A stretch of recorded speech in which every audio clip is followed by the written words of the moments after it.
وآله لا إله إلا الله لا إله إلا الله لا إله إلا الله لا إله إلا الله محمد رسول الله صلى الله عليه وسلم সকলে বলছি তো আমরা সাল্লাল্লাহু আলাইহি ওয়াসাল্লাম। দুরূদ শরীফের সঙ্গে কি কারো দুশমনী আছে? যারা দুরূদ বেশি বেশি পড়বে দুনিয়ার বুকে, আল্লাহ তাআলার হাবিব বলেন কিয়ামতের দিন আমার ওই সমস্ত উম্মতদেরকে আল্লাহ তাআলা আমার কাছাকাছি নিয়ে আসবেন। সুবহানাল্লাহ। এইজন্য আমরা সকলে একটু মহব্বতের সাথে বলি সাল্লাল্লাহু আলাইহি ওয়াসাল্লাম, আর একটু বলি সাল্লাল্লাহু আলাইহি ওয়াসাল্লাম। দুরূদের ফজিলত অনেক রয়েছে ইনশাআল্লাহ।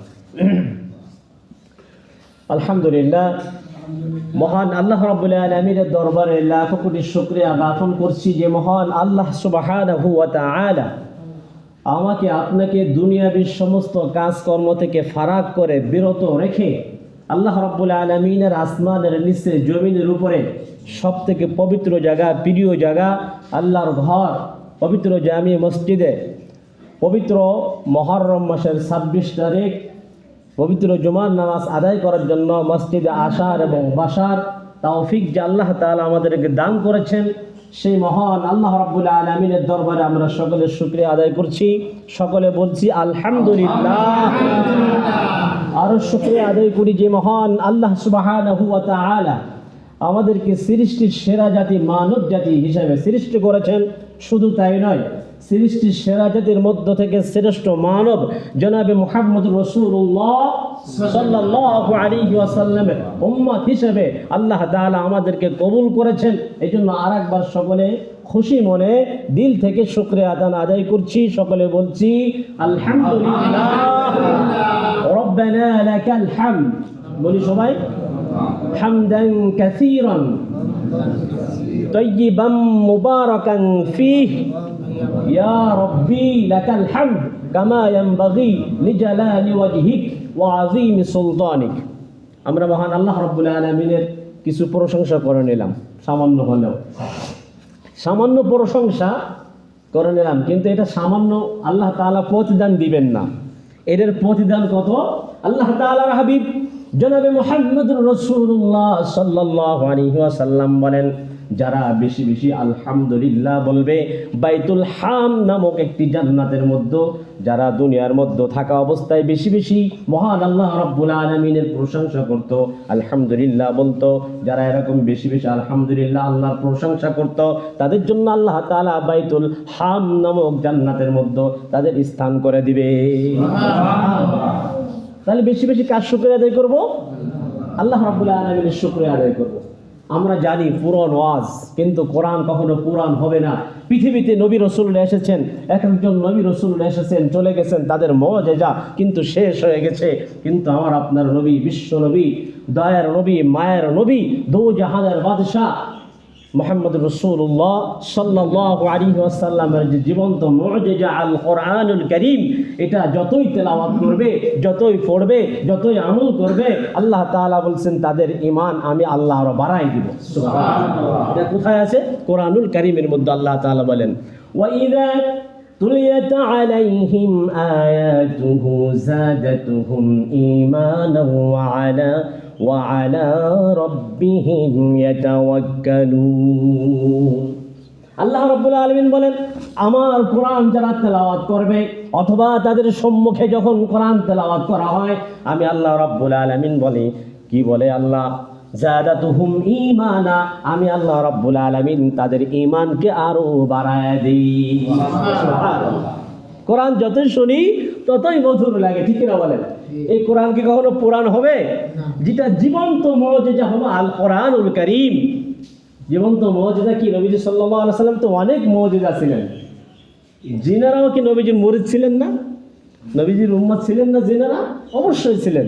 নবীজির অনেক মুআজিজা ছিলেন, ছিল, ঠিক না বলেন? যেমন দু একটা কথা না বললে হয় না, যেহেতু নবীজির জীবনে আলোচনা করে কিয়ামত পর্যন্ত শেষ করা সম্ভব হবে না। রাসূলুল্লাহ সাল্লাল্লাহু আলাইহি ওয়াসাল্লামের কাছে একজন বেদুইন এসে বলতেছেন যে হে মুহাম্মদ, আমরা বলি সাল্লাল্লাহু আলাইহি ওয়াসাল্লাম। বেদুইন কিন্তু নবীজিকে চিনত যে উনি আল্লাহর নবী মুহাম্মদ, আবারও বলি সাল্লাল্লাহু আলাইহি ওয়াসাল্লাম। আইসা বলতেছে, আমার কাপড়ের আস্তিনির ভিতরে, জামার ভিতরে, আমার পোশাকের ভিতরে কি লুকায়িত আছে, এটা যদি তুমি বলতে পারো আমি ঈমান আনবো, কালেমা পড়বো, মুসলমান হয়ে যাবো। বলেন সুবহানাল্লাহ। তখন নবীজি সাল্লাল্লাহু আলাইহি সাল্লাম বলছে, হে বেদুইন, আল্লাহর বান্দা, তুমি কি সত্য বলেছো? আমি যদি বলতে পারি তোমার জামার ভিতরে কি আছে, কাপড়ের ভিতরে, আস্তিনের ভিতরে, তাহলে তুমি কি সত্যিকারই ঈমান আনবে? বলে হ্যাঁ, আমি অবশ্যই ঈমান আনবো এবং তোমাকে সত্য নবী বলে মেনে নেব। সুবহানাল্লাহ বলেন। এখন নবীজি কি গায়েবী খবর জানতেন? নবীজি গায়েবী খবর জানতেন? হ্যাঁ, জানতেন। কোনটা? যেটা আল্লাহ তাআলা তাকে জানাই দিতেন। আল্লাহ যেটা জানাইতেন নবীজি সেটা জানতেন। নবীজির ইচ্ছা, মন গড়া কোনো কথা তিনি বলতেন না। তিনি কে? রাহমাতাল লিল আলামিন।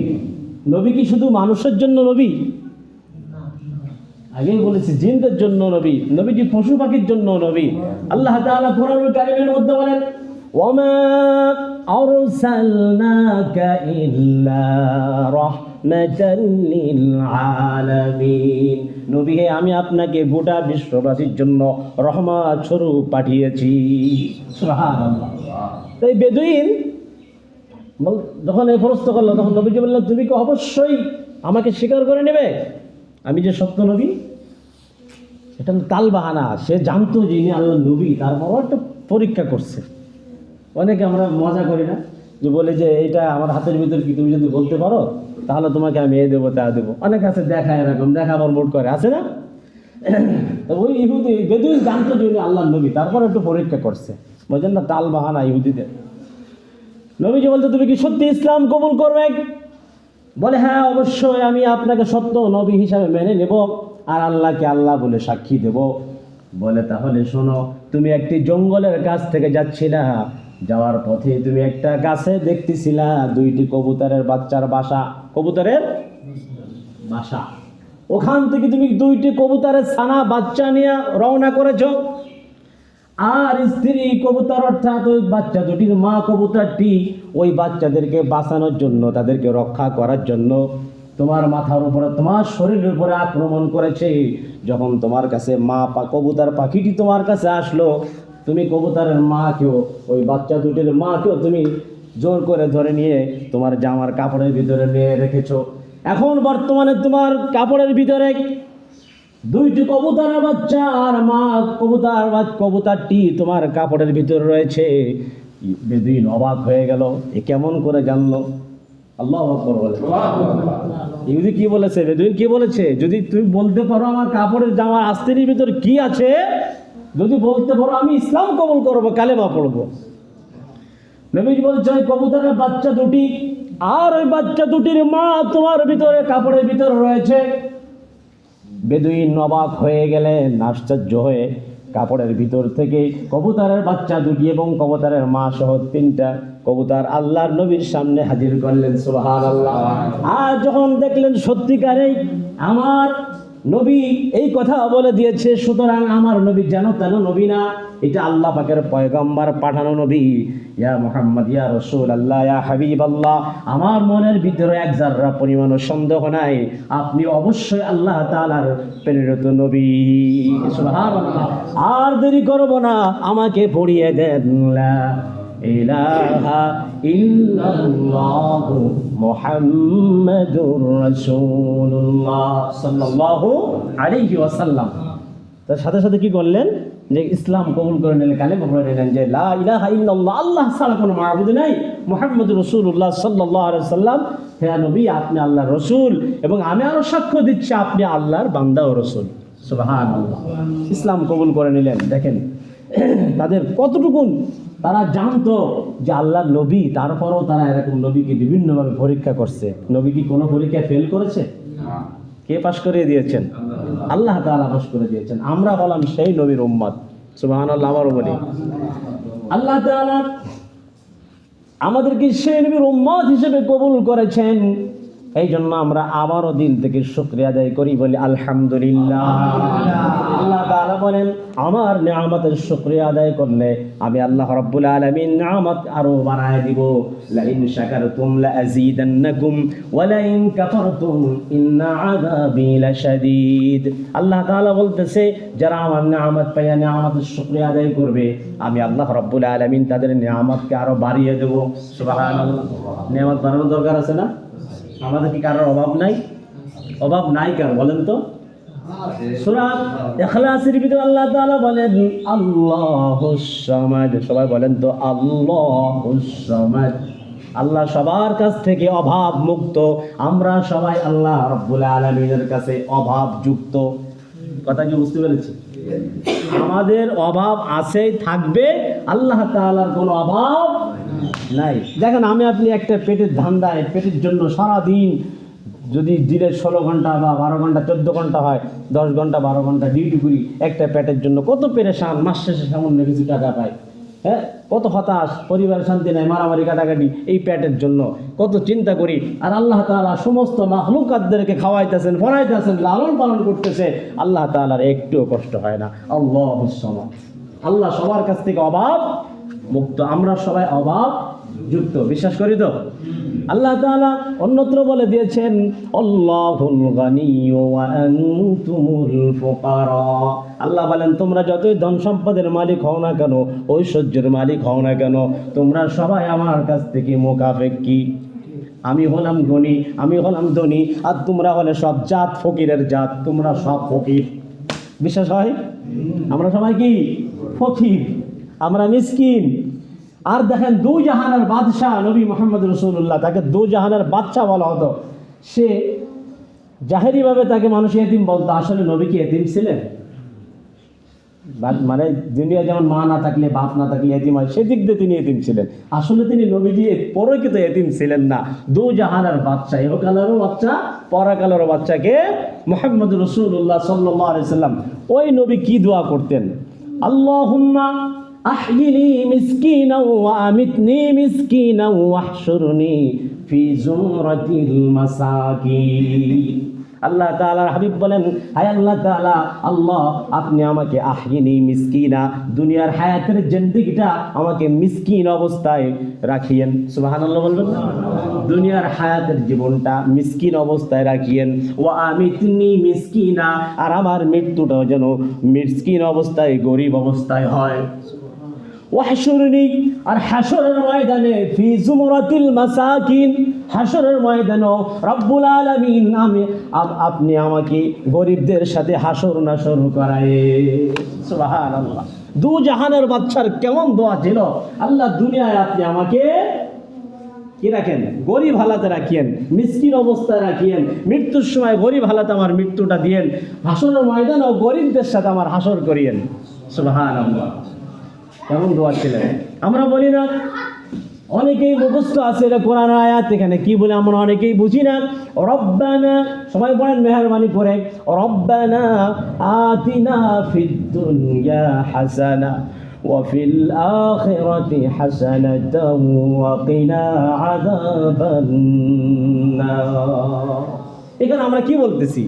হে আমাদের রব, হে আমাদের প্রভু, আইনদাতা, বিধানদাতা, রিজিক দাতা, হায়াত দাতা, মৃত্যু দাতা, সব কিছুর মালিক, হে আমাদের রব, আপনি আমাদেরকে আতিনা ফিদ দুনিয়া হাসানা, কি বলতেছি? যে দুনিয়ায় আমাদেরকে শান্তিতে রাখেন। আমরা বলতেছি কার কাছে বলতেছি? আল্লাহ তাআলার কাছে বলতেছি, আতিনা ফিদ দুনিয়া হাসানা, হে আমাদের রব পালনকর্তা, আপনি আমাদেরকে দুনিয়ায় শান্তিতে রাখিয়েন। সুবহানাল্লাহ বলবেন না? দুনিয়ার সবাই আমরা শান্তি চাই না, অশান্তির ভিতরে থাকতে চাই। সবাই শান্তি চায় না? কিরা শান্তি চায় না বলেন তো? সবাই শান্তি চায়। আরে শান্তির মধ্যে অশান্তি সৃষ্টি করতে চায়, তার নাম কি? মিস্টার ইবলিস, শয়তান, ঠিক না? তাহলে দুনিয়া আমরা সবাই কি চাই? শান্তি চাই। ওয়াফিল আখিরাতি হাসানা, পরকালেও শান্তি চাই, মুক্তি চাই, পরকালেও শান্তি চাই, পরকালেও মুক্তি চাই। কার কাছে? আল্লাহর কাছে। ওয়াকিনা আযাবান নার, আর কঠিন আযাব থেকে আমরা বাঁচতে চাই। কাকে বলতেছি? আল্লাহ দুনিয়া শান্তিতে রাখিয়েন আমাদেরকে, পরকালেও শান্তি দিয়েন, মুক্তি দিয়েন, আর জাহান্নামের কঠিন আযাব থেকে আমাদেরকে রক্ষা করিয়েন। এখন দুনিয়ায় যদি শান্তি পেতে হয়, পরকালে যদি মুক্তি পেতে হয়, কঠিন জাহান্নামের আগুন থেকে যদি বাঁচতে হয়, তাহলে দুনিয়ায় কি ভালো কাজ করার দরকার আছে কি না? সবাই বলেন। এই জন্য আল্লাহ তাআলা সূরা মুমিন 18 নম্বর পারার শুরুতে আল্লাহ তাআলা ঘোষণা করে দিয়েছেন, قد أفلح المؤمنون। 18 নম্বর পারার শুরুতে সূরা মুমিন। এখানে আল্লাহ তাআলা বলেছেন নিশ্চয়ই মুমিনেরাই সফল কাম হয়েছে। সুবহানাল্লাহ বলবেন না? আমি যে আয়াতগুলো তেলাওয়াত করছি খেয়াল আছে? সূরা মুমিন থেকে আমি আয়াত তেলাওয়াত করেছি, খেয়াল করেছেন আপনারা? এখন দুনিয়ায় শান্তি, পরকালে মুক্তি, জাহান্নামের আগুন থেকে যদি বাঁচতে চাই, তাহলে আমাদের কি করতে হবে? যেই পথে চললে সফল কাম অর্জন হবে, যেই পথে চললে আল্লাহ রসুলকে পাওয়া যাবে, যেই পথে চললে জান্নাতের পথে চলা হবে, যেই পথে চললে জান্নাতে আমরা যেতে পারবো, আল্লাহ দিদার হবে, ওই পথে আমাদের চলার দরকার আছে কিনা? এই জন্য আল্লাহ রাব্বুল আলামিন বলেন, قد أفلح المؤمنون, নিশ্চয়ই মুমিনরা সফল কাম হয়েছে। কারা? ইহুদি, খ্রিস্টান, নাসারা, বৌদ্ধ। আল্লাহ তাআলা এদেরকে ডাক দিয়ে বলেন নাই, বলছেন قد أفلح المؤمنون, মুমিনেরা সফল কাম হয়েছে। সুবহানাল্লাহ বলেন। মুমিন কারা? যারা ঈমান এনেছে, আল্লাহকে আল্লাহ বলে স্বীকার করেছেন, মুহাম্মদ রাসূলুল্লাহ সাল্লাল্লাহু আলাইহি ওয়াসাল্লাম আল্লাহ তাআলার বান্দা ও প্রেরিত রাসূল, এটা যারা ঈমান ইয়াকিনের সাথে অন্তরে বসিয়েছে, ওই অনুযায়ী যারা আল্লাহর হুকুম, নবীর তরিকা অনুযায়ী যারা চলে, তারাই হলো মুমিন। সুবহানাল্লাহ। তাহলে মুমিন যদি হতে হয়, মুমিনটা সফল কাম, তাহলে আল্লাহ বলছে মুমিনরা সফল কাম হয়েছে। এখন সফল কাম হইলে কি মুমিন যারা, তাদের কি আর কোনো কাজ করা লাগবে না? কি মুমিন হইলে ঈমান আনলেই কিন্তু জান্নাতে যাওয়া যায় না। ঈমান আনলে জান্নাতে যাওয়া যায় না। ঈমান আনার পরে অনেক কাজ বাকি থাকে, অনেক কাজ আমাদের করতে হয়, অনেক আমাদের আমল করতে হয়, ঠিক কিনা বলেন? এখন মুমিনরা সফল কাম কেন হলো, কেন হবে? তাদের স্থান কোথায় হবে? তাদের কাজগুলো কি হতে হবে? আল্লাহ তাআলা বলেছেন قد أفلح المؤمنون, মুমিনরা সফল কাম। الذين هم في صلاتهم خاشعون, তারা বিনয় নম্রতার সহিত নামাজ আদায় করে। খেয়াল করেন কথা, যদি কথা বলার প্রয়োজন হয় একটু আস্তে আস্তে কানে কানে বলেন, ঠিক আছে? আমার কানে আসলে আবার ডিস্টার্ব হবে, কানে কানে বলেন একটু। হ্যাঁ, আসুন খেয়াল করি। قد أفلح المؤمنون, আল্লাহ বলছে মুমিনেরা সফল কাম হয়েছে। কেন? الذين هم في صلاتهم خاشعون, তারা বিনয়ের সহিত নামাজ আদায় করে। সুবহানাল্লাহ বলুন। নম্রতা, ভদ্রতা, খুশুর সহিত নামাজ আদায় করে, তারা কি মুমিন। আল্লাহ আগেই বলে নিয়েছে মুমিনেরা সফল কাম, কিন্তু মুমিনের কাজগুলো কি, সংজ্ঞা কি? আল্লাযীনা হুম ফি সালাতিহিম খাশিউন, তারা বিনয়, ভীতি প্রদর্শন করে কিসের ভিতরে? নামাজের ভিতরে। আল্লাহর নবী বলেন যে তুমি এমনভাবে নামাজ পড়বে, এমনভাবে ইবাদত করবে যেন আল্লাহ তাআলাকে দেখতে পাও। সুবহানাল্লাহ। যদি আল্লাহ তাআলাকে দেখতে না পাও, এমনটা বিশ্বাস করে নেবে যে আমি যে ইবাদত করতেছি, আমি যে নামাজ পড়তেছি, অবশ্যই আমার আল্লাহ আমাকে দেখতেছে। সুবহানাল্লাহ। এরকম ঈমান ইয়াকিন বিশ্বাস নিয়ে আমি ইবাদত করবো, আমি আপনি, ঠিক কিনা বলেন? তাহলে মুমিনরা সফল কাম হলো কেন? তারা বিনয়, নম্রতা, খুশু, ভীতির সাথে তারা নামাজ আদায় করে, আল্লাহ তাআলার ভয় অন্তরে নিয়ে। ওয়াল্লাযীনা হুম আনিল লাগওয়ি মুরিদুন, আল্লাহ তাআলা বলেন যারা সফল কাম হয়েছে ওই সমস্ত মুমিনেরা অযথা কথাবার্তা, ক্রীড়া, কৌতুক, মজা, আড্ডা ইত্যাদি ফাহেসা কথাবার্তা বলা থেকে, তারা অযথা কার্যকলাপ থেকে তারা বিরত থাকে, তারাই সফল কাম হয়েছে। সুবহানাল্লাহ বলবেন না? কে বলছেন? আল্লাহ বলছে ওয়াল্লাযীনা হুম আনিল লাগওয়ি মুরিদুন, যারা অযথা, যেই কথায় দুনিয়াও লাভ নাই, আখিরাতেও লাভ নাই, ওই কথাবার্তা বলা থেকে যারা বিরত থাকে, তারা মুমিন, তারা সফল কাম হয়েছে। সুবহানাল্লাহ। ওয়াল্লাযীনা হুম লিয-যাকাতি ফাঈলুন, আল্লাহ তাআলা বলেন ওই সমস্ত মুমিনেরা সফল কাম হয়েছে যারা যাকাত আদায় করবে।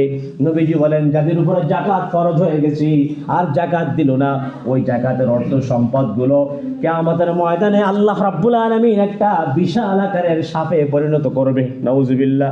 ওই সাপটা তার পা থেকে সমস্ত শরীরে পেঁচিয়ে দিবে, আর দুই গালে আর কপালে সবল মারবে, আর বলবে আমি তোমার মাল, আমি তোমার অর্থ সম্পদ, আমি তোমার যাকাত, তুমি যেমন দুনিয়ার মধ্যে যাকাত দাও না, যাকাত ফরজ হওয়ার পরেও আল্লাহর হুকুম মানো নাই, আজকে এই অর্থ সম্পদগুলো, যাকাতের এই মালগুলা আল্লাহ তাআলা আমাকে সাপে পরিণত করে দিয়েছে তোমাকে ধ্বংসন করার জন্য, নাউজুবিল্লাহ। এই জন্য আল্লাহ তাআলা বলেন ওই সমস্ত মুমিনেরাই সফল কাম, ওয়াল্লাযীনা হুম লিয-যাকাতি ফাঈলুন, যারা যাকাতের ব্যাপারে তৎপর হয়, যাকাতকে ঠিকমতো আদায় করে, তারাই সফল কাম মুমিন। সুবহানাল্লাহ বলেন। সংক্ষেপে বলতেছি যে সময় কম। তাহলে প্রথমে কি এক নম্বর কাজ মুমিনের গুণাবলী কি? সফল কাম ওই সমস্ত মুমিনেরা হয়েছে যারা নামাজ বিনয় নম্রতার সাথে পড়ে, যারা অযথা কথাবার্তা থেকে জবানকে হেফাজত করে, তারপরে যারা যাকাত আদায় করে, যাদের উপর যাকাত ফরজ হয়েছে তারা যাকাত আদায় করে। ওয়াল্লাযীনা হুম লিয-যাকাতি ফাঈলুন। তারপর আসুন ওয়াল্লাযীনা হুম লিফুরুজিহিম হাফিজুন। এখানে বলা হয়েছে যারা নিজেদের যৌনাঙ্গকে হেফাজত করবে। যৌনাঙ্গ যাদের যৌবন কালটাকে অন্যায় অপরাধ থেকে বিরত রাখবে, হেফাজত করবে, আল্লাহ তাআলা বলেন তারাও সফল কাম হয়েছে। সুবহানাল্লাহ। নিজ স্ত্রী ব্যতীত অন্যদের সাথে যেন যৌনকতা না মিটায় যারা, তাদের জন্য সফল কাম, তারাও মুমিন। সুবহানাল্লাহ। তারপরে কি আসুন, পরে বলা হয়েছে যে ওয়াল্লাযীনা হুম লিআমানাতিহিম ওয়া আহদিহিম রাউন। এখানে 7টা বিষয়ের কথা বলা হয়েছে। ওই সমস্ত মুমিনেরা সফল কাম হয়েছে 7টা গুণ যাদের ভিতরে আছে। কয়টা গুণ? 7টা গুণ মুখস্থ করবেন আজকে। 7টা গুণ যাদের ভিতরে আছে ওই সমস্ত মুমিনেরাই সফল কাম, জান্নাতি। সুবহানাল্লাহ। খালি জান্নাতি না, জান্নাতুল ফিরদাউসের উত্তরাধিকারী, সবচেয়ে বড় জান্নাত। 1 নম্বরে বিনয়ের সাথে নামাজ আদায় করবে। 2 নম্বরে বেহুদা কথাবার্তা থেকে নিজের জবানকে হেফাজত করবে। 3 নম্বরে যাকাতে হুকুম হইলে যাকাত দিবে। 4 নম্বরে যৌনাঙ্গকে হেফাজত করবে। কয়টা গেল? 4টি। এখনো বাকি আছে 3টি। ওয়াল্লাযীনা হুম লিআমানাতিহিম ওয়া আহদিহিম রাউন। আল্লাহ তাআলা বলেন যারা আমানত ঠিক রাখে, আমানত যারা খেয়ানত করে না, আমানত ঠিক রাখে। এক ভাই আমার কাছে 50,000 টাকা দিয়েছে, বলছে ভাই আমি এটা সামনের মাসের 5 তারিখে বা 10 তারিখে নিব, টাকাটা আপনি রেখে দেন। আমি এটা সুদের কাজে লাগাই দিলাম। নাউজুবিল্লাহ। ভালো কাজে লাগান, যাবে? ভালো কাজে লাগান। আমানতের খেয়ানত করে ভালো কাজে লাগাইলেন হবে? হবে না। যেভাবে টাকাটা দিবে, এইভাবে টাকাটা দিছে আপনার কাছে, যেভাবে ওইভাবে রাখতে হবে। এইটাকে বাস করে আপনি ব্যাংকে ঢোকা রাখলেন, আমানতের খেয়ানত হবে। যেভাবে দেবে ওইভাবে রাখতে হবে। যেই তারিখে উনি নিতে চেয়েছে ওই তারিখেই তাকে টাকাটা দিয়ে দিতে হবে। এই আমানত রক্ষা করা, সংক্ষেপে বুঝাইলাম। বা একটা মোবাইল দিয়েছে, বা একটা ঘড়ি দিয়েছে, বা একটা দামি স্বর্ণ জিনিস দিয়েছে, ভাই আমার ঘরে তো চোর ডাকাত আসতে পারে, ভাঙাচোরা ঘর, বা তেমন সিকিউরিটি নাই, এটা একটু রেখে দেন, আমি 2 দিন পরে আপনার কাছ থেকে নিয়ে যাব। আপনি কি করলেন? ওটা সুদে লাগাই দিলেন, বা ভালো কাজে লাগাই দিলেন, বা আপনার নিজস্ব কোনো কাজে লাগাই দিলেন, যে ঠিক আছে 2 দিন পরে নেবো। গরিব মানুষ কী করবে আমার সাথে আইসা, দেখ তুই এটা নিয়ে না, আমার তুই দিস 6 মাস পরে, আচ্ছা আছে তা তো লাভ, সুদ ঘুষ এটা সে নেয়, এরকম নাউজুবিল্লাহ। এরকম করা যাবে? আল্লাহ তাআলা বলেন ওয়াল্লাযীনা হুম লিআমানাতিহিম ওয়া আহদিহিম রাউন। 5 নম্বরে যারা আমানত ঠিক রাখবে, আমানতের খেয়ানত করবে না, আমানতের খেয়ানত করবে না, এরা সফল কাম হয়েছে। সুবহানাল্লাহ। আবারও বলছে ওয়াল্লাযীনা হুম আলা সালাওয়াতিহিম ইউহাফিজুন। আল্লাহ তাআলা বলেন এখানে আমানত ঠিক রাখার পরে বলছে যারা অঙ্গীকার পূর্ণ করে, ওয়াদা ঠিক রাখে, ওয়াদা খেলাপ করে না, ওয়াদা ভঙ্গ করে না, একমাত্র সে কে বলেন তো? ইন্নাকা লা তুখলিফুল মিআদ। নিশ্চয় আল্লাহ তাআলা প্রতিশ্রুতির ব্যতিক্রম করে না। আমরা কি করি বলেন? অনেকে আমাদের কিন্তু ঠিক থাকে না, ওয়াদা ঠিক থাকে না। আমানতও যদি অনেকে ঠিক থাকে, অঙ্গীকার অনেকে ঠিক থাকে না। এখন একটা বলছি তখন আরেকটা বলে ফেলি, ওয়াদা ঠিক রাখে না। হাদিসের মধ্যে এসেছে, নবীজি বলেছেন হাত্তা ইযা হাদ্দাসা কাযাবা ওয়া ইযা ওয়া'দা আখলাফা ওয়া ইযা উতিমিনা খান। আল্লাহ তাআলার হাবিব বলেন মুনাফিকের আলামত হলো 3টা। কয়টা? মুখস্থ করবেন। মুনাফিকের আলামত তিনটি। হাত্তা ইযা হাদ্দাসা কাযাবা, সে যখন কথা বলে কি বলে? মাশাআল্লাহ, মুখস্থ আছে। সে যখন কথা বলে মিথ্যা বলে। কার কথা? আল্লাহ নবীর কথা। সত্য কিনা? মুনাফিকের আলামত তিনটি, মুখস্থ করেন। এক নম্বর হলো সে যখন কথা বলে মিথ্যাই বলে। মুনাফিকরা সত্য কথা বলে সহজে? সে যখন কথা বলে মিথ্যাই বলে। ওয়াইদা ওয়াদা আখলাফা, ওয়াদা করলে ওয়াদা ভঙ্গ করে। ওয়াইদা উতুমিনা খন, আর আমানতের খেয়ানত করে। এই খাসলাতগুলো কাদের ভিতরে? মুনাফিকদের ভিতরে। মুখস্থ থাকবে তো? মনে থাকবে তো? মিথ্যা কথা বলা যাবে না, আমানতের খেয়ানত করা যাবে না, ওয়াদা খেলাপ করা যাবে না। আসুন, 6 নম্বর হলো ওয়াদা খেলাপ করা যাবে না। অঙ্গীকার যেটা দিব ওইটা আমল করার চেষ্টা করবো নাকি। 7 নম্বর হলো ওয়াল্লাযীনা হুম আলা সালাওয়াতিহিম ইউহাফিজুন। আল্লাহ আবারও বলছে, যারা নিজ নামাজের প্রতি যত্নবান থাকে, সময় মতো নামাজ আদায় করে, নামাজের জন্য মনটা ছটফট করতে থাকে। আমি কখন মসজিদে যাব, বা মসজিদ অনেক দূরে, এখন তো নামাজের সময় হয়ে গেছে, আমি নামাজটা পড়িনি, পবিত্র জায়গা কোথাও। এরকম যাদের দিলটা ছটফট করতে থাকে, নামাজের প্রতি যারা যত্নবান থাকে, আগ্রহ সহিত যারা নামাজ আদায় করার জন্য চেষ্টা করে, নামাজ আদায় করে, আল্লাহ তাআলা বলেন আল্লাযীনা ইয়ারিসুনাল ফিরদাউস। সুবহানাল্লাহ কইবেন না? অনেকের নাম তো ফিরদাউস, আর জান্নাতুল ফিরদাউস হলো সবচাইতে বড় জান্নাতুল ফিরদাউস, তার নাম। সুবহানাল্লাহ। নবীজি বলেছেন, যখন তোমরা আল্লাহ তাআলার কাছে জান্নাতের আশা করবে, জান্নাত কামনা করবে, তোমরা জান্নাতুল ফিরদাউস কামনা করবে। সুবহানাল্লাহ। কেন? সাহাবারা আজকে ইয়া রাসূলুল্লাহ, ইয়া হাবিবাল্লাহ, জান্নাতুল ফিরদাউসের আশা কেন করব? নবীজি বলেন, শোনো সাহাবীরা, জান্নাতুল ফিরদাউসের আশা তোমরা এই জন্য আল্লাহর কাছে করবে, আল্লাহ রাব্বুল আলামিনের কাছে এই জন্য প্রার্থনা করবে, মাবুদ গো, আমাকে যদি জান্নাত দাও, জান্নাতুল ফিরদাউসটা দিও। এইভাবে যখন দোয়া করবে, যদি এই দোয়াটা তোমাদের কবুল হয়ে যায়, ও আমার সাহাবীরা, ও আমার উম্মতেরা, এই দোয়াটা যদি আল্লাহ কবুল করে নেয়, জেনে রাখো, শুনে রাখো, কালকে আমাদের ময়দানে জান্নাতুল ফিরদাউসের ভিতরে আমি নবীকে তোমরা দেখতে পাবে। এই জন্য তোমরা যখন জান্নাত চাইবে, কামনা করবে, জান্নাতুল ফিরদাউস আল্লাহ তাআলার কাছে চাইবে। আল্লাহ আমাদেরকে জান্নাতুল ফিরদাউসের মেহমান হিসেবে কবুল করুন, বলেন আমিন। আল্লাহ বলেন আল্লাযীনা ইয়ারিসুনাল ফিরদাউস হুম ফিহা খালিদুন। আর যখন তোমাদের ভিতরে কাজগুলো আসবে, নামাজ ঠিকমতো আদায় করবে, যাকাত আদায় করবে, জবানের হেফাজত করবে, আর ওয়াদা ঠিক রাখবে, আমানত ঠিক রাখবে, তোমরা নিজের যৌবনকে, যৌনাঙ্গকে হেফাজত করবে, লজ্জাস্থানকে হেফাজত করবে, আর নামাজের প্রতি তোমাদের সবসময় জন্য দিক ছটফট করতে থাকবে, তাহলে তোমাদের স্থান হবে আল্লাযীনা ইয়ারিসুনাল ফিরদাউস। তোমরা হবে জান্নাতুল ফিরদাউসের উত্তরাধিকারী, জান্নাতুল ফিরদাউসের মেহমান হয়ে যাবে। হুম ফিহা খালিদুন। আর তোমরা সেখানে চিরস্থায়ী জান্নাতুল ফিরদাউসের ভিতর থাকবে, ওইখান থেকে তোমরা অন্য কোথাও যেতে চাইবে না। আল্লাহু আকবার। যারা জান্নাতে একবার ঢুকে যাবে, আর ওইখান থেকে অন্য কোথাও, খালিদিনা ফিহা আবাদা, ওই স্থানে তারা চিরস্থায়ী থাকবে, অন্য কোথাও তারা যেতে চাইবে না। সুবহানাল্লাহ। এতটাই হয়েছে, আর 2 মিনিট নেওয়া গেল সময়, আর 5 মিনিট নেব যদি আপনারা বলেন। ওই যে একটা কিন্তু বাকি রয়ে গেছে, আয়াত হাদিস বাকি রয়ে গেছে, খেয়াল আছে আপনাদের? একটা হাদিস বুখারী থেকে তেলাওয়াত করেছি, আর একটা আয়াত সূরা নিসা থেকে তেলাওয়াত করেছি। এই দুইটা কি বলবো না থাকবে? মাশাআল্লাহ। তাহলে